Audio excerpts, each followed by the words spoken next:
8. तो अर्श, अगर मैं आपसे पूछूं ना, आपने जैसे कहा कि तुलपा आपने कई बार मंत्रोच्चारण करके भी आप एक तरीके का आवरण बना सकते हैं, आवरण या तुलपा क्रिएट कर जी। सकते हैं, क्या ये आपने इंटेंशनली किया? क्या कोई एक आम इंसान अनजाने में अनकॉन्शियसली एक तुलपा क्रिएट कर सकता है अपनी इमोशनल या मेंटल इन्वेस्टमेंट से? बिल्कुल कर लगा सकता है, करके बिल्कुल कर सकता अनजाने है, में? अनजाने में कर सकता है। कई सारे ऐसे क्राइम के केसेस हैं इनफैक्ट, जी। जिसमें इंसान ने तुलपा क्रिएट करा है। बाय द वे, मेरा एक नया शो है सुपरनैचुरल क्राइम्स, अच्छा। तो उसमें मैं यही सब बताता हूँ कि जो जितने भी क्राइम्स हुए हैं उनमें सुपरनैचुरल एंगल क्या है। लोग उसे 8 पे सुन सकते हैं। तो उसमें जी। राहुल, मैंने जब केसेस करे, अब जब मैं उस केसेस को पढ़ रहा था तो उसमें मैंने कई केसेस ऐसे पढ़े जो तुलपा के केसेस भी थे। मतलब जिसमें प्रॉपर सीसीटीवी फुटेज में वो आदमी बैठा हुआ है, किसी से बात कर रहा है और उसकी छाया कैमरे में दिख रही है। और अच्छा। पुलिस और डॉक्टर आज तक नहीं बता पाए कि ये क्या है। बहुत बड़े पैरासाइकोलॉजिस्ट आए थे, उन्होंने कहा था कि ये तुलपा है। बेसिकली साइंस मानता है इस टर्म को, साइंस मानता है, बिल्कुल इसका मानता है। जिस existence। हिसाब से एक ह्यूमन फॉर्म है, उस अच्छा। हिसाब से एक थॉट फॉर्म भी है। तो उसी जो थॉट, प्रॉपर मैनिफेस्टेड है, हाँ। वो क्राइम भी कर सकता है। नहीं, वो क्राइम नहीं कर सकता। अभी तक तो ऐसा कोई सबूत नहीं आया सामने कि उसने क्राइम किया। नहीं तो आपने अभी बताया ना, पर तुलपा वो ने। इंसान बात कर रहा है उससे। आप समझो, तुलपा क्रिएट हुआ, हाँ। जो आरोपी है वो बात कर रहा है, ओके। और वो आरोपी को बात करते हुए आप कैमरे से देख सकते हो, उस छाया को भी देख सकते हो। ओके। हिलते हुए छाया ही रहेगी, मतलब उसका कोई आकार नहीं होगा, उसका चेहरा नहीं होगा। हाँ, आप ही के आकार, आप ही के शेप की होगी, पर मतलब ऐसा नहीं होगा कि तुम जाओगे तो तुमसे भी बैठ के बात करेगी। अच्छा, इस प्रयोग के लिए कुछ साइकोलॉजिस्ट अंदर भी बैठे। उन्हें वो जो छाया होती है जी। वो मतलब बहुत धुंधली धुंधली दिखती है, उनका ऐसा मानना है। और ये प्रूवन है प्रॉपर पूरी तरीके से कि कोई भी इंसान इस तरह के डबल एटमॉस्फेयर को क्रिएट कर सकता है, अपने साथ एक छाया को ला सकता है। अब वहां पर कुछ आरोपी इस आड़ में ये बोल देते हैं कि क्या बोलते हैं, हमने उसके कहने पे कर दिया, उसको शैतान मान लो या जो भी मान लो। पर यहाँ तक तो साइंस पहुंच गई है कि तुलपा होता है। पर अगर आप हमारे हिसाब से देखें, जैसे अघोरपंथ के हिसाब से मैंने आपको बताया, जी। तो उसमें आप तुलपा से काम करा सकते हो, तुलपा को एक पर्टिकुलर चीज बता सकते हो, उसको एक कमांड दे सकते हो। जैसे प्रॉम्प्ट होता है ना, उसको जी, एक जी। प्रॉम्प्ट दे दिया कि अगर अर्चित नीचे आता है या फिर अगर आप नीचे आते हो तो आपको वो ऊपर लेके चला जाए, कैसे भी करके, तो वो लेके चला जाएगा। अगर आप कुछ केस वगैरह हैंडल कर रहे हो, ठीक है, कभी आपके मतलब कोई ऐसे लाइक मे बी आपके गुरु, और वो केस कहीं बाहर का है जी, एंड वो तुलपा का इस्तेमाल करके कहीं बाहर एग्जॉर्सिज्म वगैरह भी कर सकते हैं। तुलपा का अपना एक दायरा होता है। आपने तभी देखा होगा, मैंने जितनी भी चीजें बताई हैं वो एक दायरे के अंतर्गत है। जैसे मैंने बताया ना कि वो आज परछाई थी, एक घाट पे जाके गायब हो गई, तो एक अच्छा। दूरी पे ले जाके गायब हो गई। उसका एक दायरा होता है, और वो दायरा साधक की शक्ति पर डिपेंड करता है। मतलब अगस्त मुनि जो थे, उनकी तुलपा या फिर उनकी जो तुल्पात्मक ऊर्जा है, उसका दायरा था 100 योजन तक। वो यहाँ तक ट्रैवल कर सकते थे, मतलब यहाँ तक अपने तुलपा आकार को भेज सकते थे। फिर आते आते कम होता चला गया। आज की डेट में मैंने अभी तक जो सबसे बड़ा साधक देखा है, अपने गुरु की बात बता रहा हूँ, जी। सिर्फ वही, उन्हीं को ही देखा है जो ये काम कर सकते थे इतना अच्छे तरीके से। मतलब हो सकता है और भी लोग करते हो, पर मैंने जो लाइव देखा वो ये था। तो तुलपा का अपना एक दायरा है, उस दायरे को वो क्रॉस नहीं करेगी, चाहे कुछ भी हो Okay. जाए। वो दायरा आपको डरा भी सकता है। जो लोग मैनिफेस्ट कर लेते हैं गलती से, तो इस केस में क्या होता है? मतलब जैसे इमोशनली मैनिफेस्ट, एज इन, जैसे कोई अगर, जैसे हमारी बात हो रही थी, कोई अनकॉन्शियसली जो है किसी तुलपा को क्रिएट कर दे। जी। अर्श, मैंने फैमिली में ये चीज देखी थी कि जी। आई मीन उत्तराखंड के ये लोग थे, हाँ, एंड इनके फादर की कोई आई थिंक मानसरोवर यात्रा, किसी यात्रा में जाते टाइम उनकी डेथ हो गई, ठीक है। ओके। और जो बड़े बेटे थे, उनका थोड़ा एक तो स्नेह वगैरह भी ज्यादा था, प्यार वगैरह ज्यादा था, और थोड़े कुछ प्रॉपर्टी के भी ऐसे मसले थे। जी।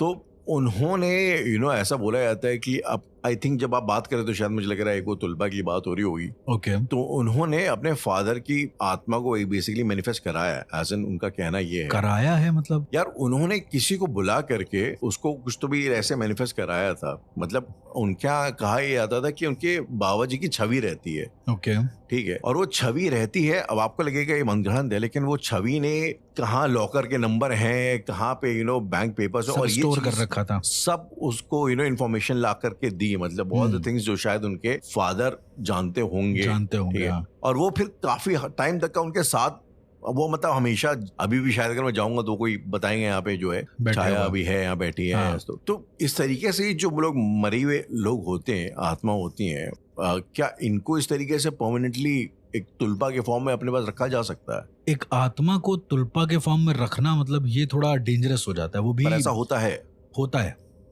ओके, मतलब देयर आर सर्टेन प्रैक्टिसेस जिसमें, अब जैसे कामिनी विद्या होती है, एक कामिनी तंत्र होता है, उसके अंदर एक कामिनी विद्या होती है। तो उस विद्या के अंतर्गत किसी भी चेतना को अपने वश में किया जा सकता है, किसी भी चेतना को। बट कामिनी विद्या बहुत कम लोग करते हैं। चेतना मतलब आप जो सोच रहे होगे, जो भी आप, वो आप लॉस्ट हो जाओगे, अचानक से भूल जाओगे। भुलाने की विद्या नहीं होगी, आपकी चेतना ही खत्म हो जाएगी, वहां से आप ब्लैंक हो जाओगे एकदम से। तो ये जो ब्लैंक कराने वाली चीज होती है, ये भी एक विद्या के अंतर्गत है। ये कामिनी तंत्र में कामिनी विद्या अध्याय है पूरा, उसके अंदर ये किया जा सकता है। मैंने कई ऐसे साधकों को देखा है जो खड़े खड़े सामने वाले को एकदम ब्लैंक कर दें, कुछ नहीं करते, वो सिर्फ एक बार हाथ ऐसे फेर देंगे, सर पे भी नहीं फेरेंगे, मुंह के सामने से हाथ ले जाएंगे और इंसान ब्लैंक हो जाएगा। आप सोचोगे हम करने क्या आए थे, ये खड़ा क्यों है मेरे सामने? मतलब ये वो पहलू आते हैं ना जहां से तंत्र और विज्ञान अलग हो जाता है मेरे लिए। किसी भी इंसान को आप केवल दूर से हाथ फेर रहे हैं, आप ब्लैंक हो जाएंगे, ऐसा नहीं हो सकता। इतनी कमजोर तो चेतना नहीं है। राइट, ठीक है। तो मैं उस साधक से मिला हूँ, मैंने एक्चुअली ये महसूस किया है कि वो ये काम करता है। वो लोगों को ऐसे नहीं ठीक करता है राहुल। उसके पास कोई पोजेस इंसान आता है तो वो हाथ फेर देता है, तो इंसान तो ब्लैंक हो गया। अब जो बोलेगा वो सिर्फ आत्मा बोलेगी। अब जो बोलेगा वो पोजेस इंसान जिसने पोजेस किया, अब वो बोलेगा। नहीं, but I was under the idea कि इंसान अगर पोजेस होता है तो ऑलरेडी ब्लैंक हो चुका हो, मतलब मैं I was under the idea कि अगर कोई इंसान पोजेस होता है तो ऑलरेडी ब्लैंक हो जाता है। चलिए मान लीजिए ब्लैंक हो जाता है जी, उसकी चेतना ऑन रहती है ना, वो खुद को काटता है, मारता है, उसको दर्द तो होता ही है बाद में। चेतना से आपका मतलब क्या है? कि उसको महसूस करने मतलब वो जागरूक है एक तरीके से, उसको दर्द वगैरह सब महसूस होता है, महसूस होता है। बोल इसलिए नहीं पाता है। मान लीजिए उसने खुद को काटा, उदाहरण के तौर पे, उसको दर्द हो रहा है। मैं ये कॉन्सेप्ट बहुत क्लियर कर दूं कि अगर कोई इंसान पोजेस होता है तो ऐसा नहीं होता कि उसको दर्द नहीं हो रहा है, उसको महसूस हो रहा है, वो बोल नहीं पा रहा है, उसकी चेतना ही ब्लॉक है। मतलब उसके अंदर सजग नहीं है ना उस चीज को बताने के। हाँ, वो बताने के लिए सजग नहीं है। मैं नहीं बताऊंगा, मतलब जो सामने है वो उसको बताने ही नहीं दे रहा, उसकी चेतना ही ब्लॉक कर दे रहा पूरी। तो वो जो साधक था, इतना स्मार्ट साधक मैंने मतलब बहुत कम देखा है अपनी जिंदगी में। वो खाली आया, वो कहती है कि लड़की को ऊपर आत्मा आ गई है, और जैसे ही उसने बोला लड़की सर्वर हिलाने लगी, तो कहता वो चाय पी रहा था नॉर्मली बैठ के, मतलब तो उसने नॉर्मल उस लड़की के सामने गया, उसने ऐसे हाथ फेर दिया। अब क्या है, वो लड़की पूरा जो सर्वर हिला रही थी वो नहीं हिला रही है, पर जो बोल रहा है उसके अंदर से, जितना भी खतरनाक जो आवाज आ रही थी वो क्लियर आ रही है, वो क्लियर था। और लड़की बोल नहीं रही है राहुल, लड़की के मुंह चुप है, होंठ बंद है, पर आवाज आ रही है। ये मैंने अपनी आंखों से देखा है। जैसे आप मुंह बंद करके बोलने की कोशिश करिए, उसी तरीके से आवाज आ रही है अंदर से। अब वो बोल रही है और इसको पता है। इसने पूछा नाम क्या है, तो सीधे उसके चाचा का नाम आ गया जो मर चुके थे, वही इसके ऊपर लगे हुए थे ऐसा करके। तो मेरे दोस्त ने बोला कि ये इंसान है और ऐसा ऐसा सीन है, आपको एक नारियल लेके आना होगा, ठीक हो जाएगा उसके बाद। अब ये नारियल लाता है, नारियल को नीचे से ऐसे हाथ फेरता है, मतलब छुआता किसी हाथ को नहीं है, वो हाथ फेर देता है, ऐसे घुमा देता है। और उसके बाद जैसे ही नारियल रखा, थोड़ी देर में नारियल में शायद वो आत्मा आ गई हो, लड़की ठीक हो गई। और इसने क्या काम किया, वो नारियल को अपने मंदिर में लेके गया, तोड़ा, काट के खा गया। अब मुझे नहीं पता ये उसने क्यों किया था ये बहुत ही ज्यादा डिफरेंट था। वो काट के खाने के लिए नहीं था, वो शायद उसकी पद्धति में वो वैसा ही हो कि वो आत्माओं को अपने अंदर संचित कर रहा हो खा खा के।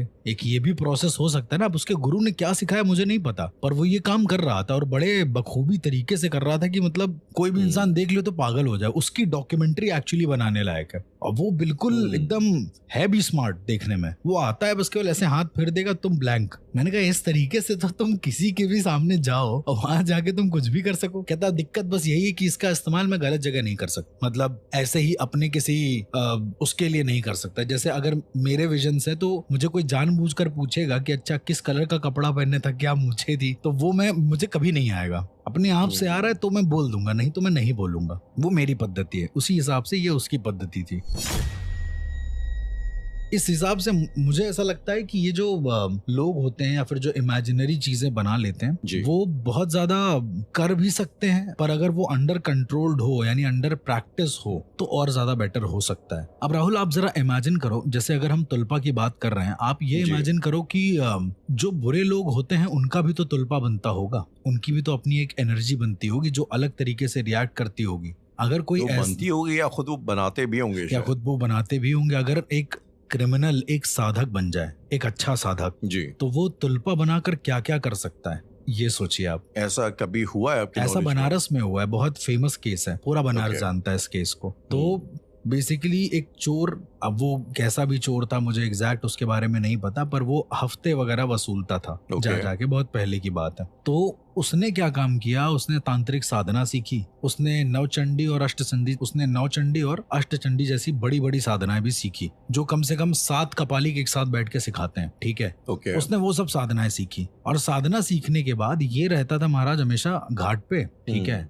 लोगों को लगता था कि बैंक में इसी के जैसा कोई इंसान आया है। अब देखिए ये बहुत फेमस केस है, तो कोई भी समझ सकता है, जो बनारस का होगा वो समझ जाएगा। तो लोगों को लगता था कि बैंक में आके कोई आया है, किसी ने ताला तोड़ा और कोई पैसा उठा के लेके जा रहा है। मतलब हो नहीं रहा है ऐसा, नहीं समझा? ऐसा लोगों को लग रहा है। ऐसा लोगों को लग रहा है, और बहुत जीवंत रूप से लग रहा है। मतलब छोटा मोटा लग सकता है, एक इंसान को लगे, 2 इंसान को लगे, हेलुसिनेशन मान लेते हैं। उस जितने भी प्रेमिसेस में जितने भी लोग थे, कर्मचारी, सिर्फ कर्मचारी ही नहीं, जितने भी और लोग अनजान आते थे, उनको भी लगता था कि कोई अंदर आया है चोरी करने, उसने ताला तोड़ा है, सबको डराया है और उसके बाद चला गया। तो वो लोगों ने रिएक्ट नहीं किया उस पे। ये धीरे धीरे क्या होता है ना, बनारस के लोगों के अंदर ये खासियत है, वो धीरे धीरे अडॉप्ट करने लगते हैं। तो जब आप तुलपा को एक तरीके से ये समझ लेते हो कि ये जो भी हो रहा है ये सब किसी इमेजिनेशन या फिर किसी एक परछाया के जरिए हो रहा है, तो वो तुलपा खत्म हो सकती है। तुलपा को खत्म करने के अपने तरीके हैं, अपने अपने तरीके हैं। यदि मेरे गुरु का जो साया मुझे मिला था सीढ़ियों पे जी, यदि मैं उस समय उस साये को नेग्लेक्ट कर देता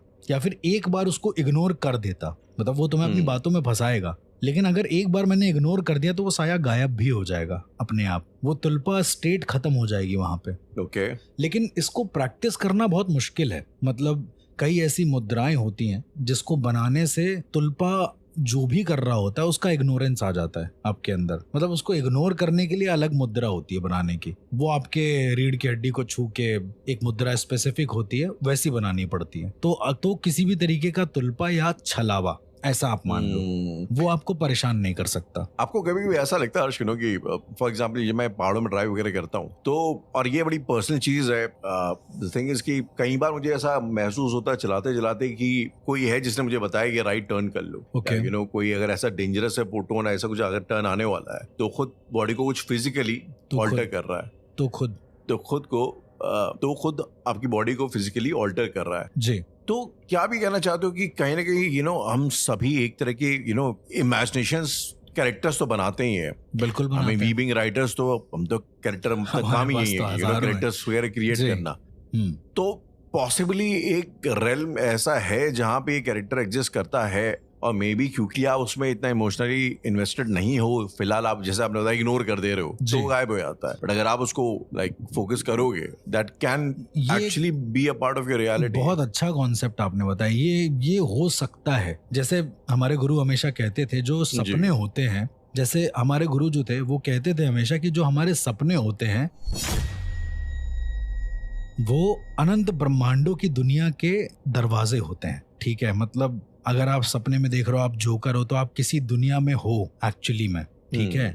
उसी तरीके से उन्होंने ये भी कहा था कि जब आप कोई तरह की इमेजिनेशन करते हो तो इसका मतलब अगर वो मान लीजिए उदाहरण के तौर पे वो किसी भी रेल में एग्जिस्ट कर रही है, होगी जरूर कहीं ना कहीं, तभी तुम उसको सोच पा रहे हो, उतना लेवल तभी तुम्हारा जा पा रहा है। और ये पूरक बॉन्डिंग होती है, वो भी तुमसे कनेक्ट करना चाह रही है, तुम भी उससे होना चाह रहे हो, इस वजह से तुम वो बना पा रहे हो या फिर वो सोच पा रहे हो। ओके। अब वो अलग रेल्म की चीजें हैं, तुमने उसको बनाया, उसको लिखा। जो इंसान उस रेल्म को एक्सेस कर चुका है या फिर उस जगह को समझ चुका है, उसको तुम्हारी चीजें बड़ी अद्भुत लगेंगी, ऐसा मेरे गुरु कहते थे। और अद्भुत कब लगेंगी? जब तुम उस रेल्म में गए नहीं हो, बस तुमने देख लिया है उसको बनाते हुए। जैसे एक कलाकार की कला जी, कोई आर्ट बना रहा है, अब मेरे बर्थडे वाले दिन ही एक मैं विजय जी से मिला जो वहां पर मूर्तिकार थे, उन्होंने, उनके पास गिनीज बुक वगैरह है, तो उन्होंने अपने स्ट्रोक से, क्रेयॉन के स्ट्रोक से स्पीड में गणेश जी बनाए, वो भी 1-1.5 मिनट के अंदर अंदर जी। वो देख के एकदम यूनिक लग रहा है। मतलब मैंने उस रेल्म को एक्सेस नहीं किया है, अगर कर लिया होता तो मुझे अच्छा लगता कि Okay. बढ़िया है, कि मतलब अच्छा बेसिकली है। आप कहना चाह रहे हो कि वो सेंसिबिलिटी आप में अभी नहीं आई कि आप उसको एग्जैक्टली अभी नहीं आई कि appreciate हम कर उस सको, रेल्म को तारीफ कर एक्सेस सको। कर लें। एक रेल्म होगी जहां पर गणेश जी बने बनाए रखे होंगे, तो आप खाली वहां से यहाँ उसको ट्रांसफर कर रहे हो कुछ बस ऐसा। वो एनर्जी, क्योंकि पूरक परस्पर बॉन्डिंग हो रही है, इस वजह से आपका हाथ, आपकी बॉडी और आपकी जो ऊर्जा है, जी। उस ऊर्जा को एक्सेस करके वो चीज बना रही है। तो अर्श, अगर मैं आपसे ये ना, तो एक बड़ा बेसिक सवाल है, आपके हिसाब से क्रिएटिविटी क्या है? खैर क्रिएटिविटी यार ये तो बहुत बड़ा टॉपिक हो जाएगा, मतलब बताने के लिए कि क्या है। अगर मैं like इसी in चीज brief- को एज अ क्रिएटिविटी बोलूंगा एक तरीके से, कि आप एक ऐसी रेल्म को एक्सेस कर लें जिसको मोस्टली जी। नहीं छुआ है लोगों ने, या जो लोगों को पसंद है। देखिए 2 ही तरीके की चीजें होती हैं, या तो आपने उस रेल्म को छुआ नहीं है तो आपको एकदम अद्भुत लगेगा कि अरे वाह क्या बना दिया है, जी जी, आप उसमें और आए नहीं तो आपको आप लगता है उसमें रहे हो तो आपको मजा आएगी कि वाह ऐसा तो हम भी करते थे हम्म। यार कभी, ऐसा करके। और एक कैटेगरी और आती है जिनको दोनों से कोई मतलब नहीं, जिनको ये लगता है कि यही रेल्म है जो है, एग्जिस्ट करती है, बाकी तुम जो आर्ट बना रहे हो बेकार है, बकवास है, ऐसा करके। तो है कैटेगरीज अलग अलग है, पर जी। मेरा कहना है कि वो रेल्म एग्जिस्ट करती होगी कहीं ना कहीं। तो यार अगर सब ये रेल्म्स हैं और ये सब रेल्म्स एग्जिस्ट भी करती हैं कहीं ना कहीं, तो यार फिर रियलिटी क्या है? मेरे गुरु हमेशा कहते थे कि तुम जो जी रहे हो वो रियलिटी नहीं है, उनका हमेशा यही Okay. कहना था। ये उनके ब्रह्म वर्ड्स थे जो मेरे दिमाग में आज काफी भी, हेवी स्टेटमेंट है बाय द वे। बहुत हेवी स्टेटमेंट है। कह रहे ये वर्ड ही नहीं है ना, मतलब उनका यही होता था। जब मैं कहता था कि आज गुरुजी थोड़ा सा लेट हो गया, माफ कर दीजिए या कुछ ऐसा, कह रहे तुम किस चीज के लिए माफी मांग रहे हो? जो दुनिया एग्जिस्ट ही नहीं करती उसके लिए क्या माफी मांगना?